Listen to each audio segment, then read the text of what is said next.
Hey guys, Randy here at etrailer.com. Oftentimes when hauling a gooseneck camper, our customers are always asking how can they make it smoother, how can they make that experience more enjoyable. Generally you'll have a lot of chucking back and forth, or depending on the load you'll have a lot of bouncing coming into your truck from that energy being transferred directly down onto that gooseneck. Basically what we're taking a look at today is a fix for all of those problems. This is from Convertible. This is their cushioned gooseneck. Basically, this system's going to give us 360 degrees of cushion, so forward, back, left and right, but also up and down. I really like this design as compared to some of the other cushioned goosenecks that are out there, because this one gives us all range of motion cushioning rather than just the up and down. Uses a polyurethane bushing built right in to the head, so this part is going to be separate from this part. Anytime we take off, it absorbs that. Anytime we stop, it absorbs that. Any of the chucking, that bouncing motion that we're generally used to. Now this is going to be ideal for just about any gooseneck trailer where you don't like the ride quality, and that's mostly all the gooseneck trailers we don't like the ride quality of. This is going to be especially helpful if you have living quarters in the front of your gooseneck, if you're transporting horses or livestock. This is really going to make a difference, not only for them, but for you and your truck. Now this isolates all that up and down movement into just 3/4 of an inch. It helps to absorb it in that area. Now one of the reasons I prefer this coupler over some of the other cushion couplers we have is that because if your trailer is unloaded, it's going to have an effect just the same as when your trailer is fully loaded. On another type that we have, you have to be within a specific weight range to get that cushioning ability. With this one, a light load, we're going to have cushion on it. And as our load gets heavier and heavier, as long as we don't exceed the maximum of the coupler, the polyurethane in there becomes a stronger unit. So as more tongue weight gets on it, the more effect that it's going to have. Now as far as quality of construction, I think you're going to be extremely pleased with this one.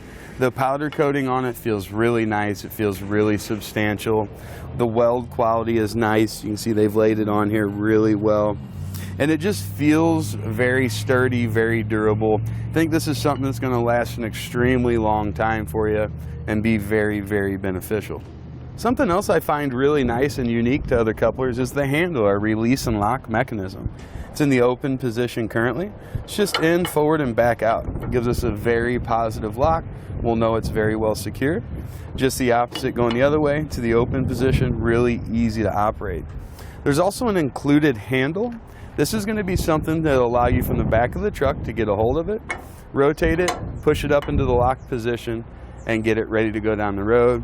And when we get to our destination, we're ready to unhook our trailer. It's just the opposite. Put it on there, rotate, back. It's in the open position. This is going to eliminate climbing in and out of the bed of the truck, which if you have a gooseneck, you're probably used to. We also have a security feature built in here. Basically, we're able to move this into the locked position and then just slide a padlock right through here and secure it. That's going to prevent anybody disconnecting it from your truck or being able to hook it up to their truck when it's not in use. Now this gooseneck coupler is unlike some other gooseneck couplers that have holes that have been drilled through it for a support pin here. We don't require that in this setup, and basically that's going to help us out a lot with getting our positioning perfect. It's going to give us a good range of adjustability up and down so we can get it to that exact level rather than having to pick between 2 inches low or maybe 2 inches too high. Now as far as weight ratings are concerned, we have a 4,000 pound tongue weight rating. That's the maximum upward force we can put on the coupler. And we have a 30,000 pound gross trailer weight rating. It's going to be the total weight of our trailer and anything that we load up on it. Of course, you do want to keep in mind we can't exceed the capacity of our truck, so check your owner's manual and be sure you don't go past that. Now making our connections, just like any other coupler, you need to get your ball underneath it. Then we're going to begin to lower it down. That little bit of a beveled edge underneath there will help get it lined up if it's not exactly center. Once we've got that down on there, we'll grab our release tool, over, and lock it out. Now we'll get the rest of our connections made and we'll be ready to hit the road.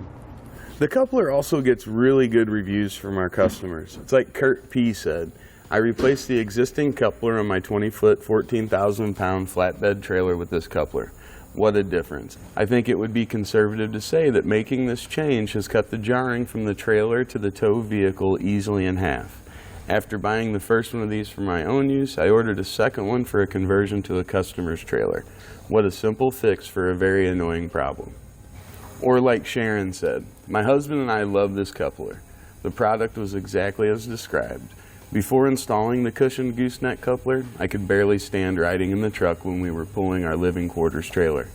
The cushioned hitch takes out the jarring. It's like you barely know the trailer is back there. I would very strongly recommend this product. Now, to get our coupler installed, of course, we'll need to remove our old one.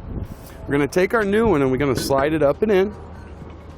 Now, we want the bottom of this coupler to match closely to what our original coupler was. We're going to set ours about there, get that squared up. Then we'll need to tighten up our bolt here. This generally is going to use 1 1/8", just to give you a heads up. And you will need to support the coupler while you're doing that, just until it makes good contact. At that point, we'll grab our torque wrench and get it torqued down properly. One good thing to keep in mind, you do want the front label facing towards your truck while you install it. Now we'll get it torqued down.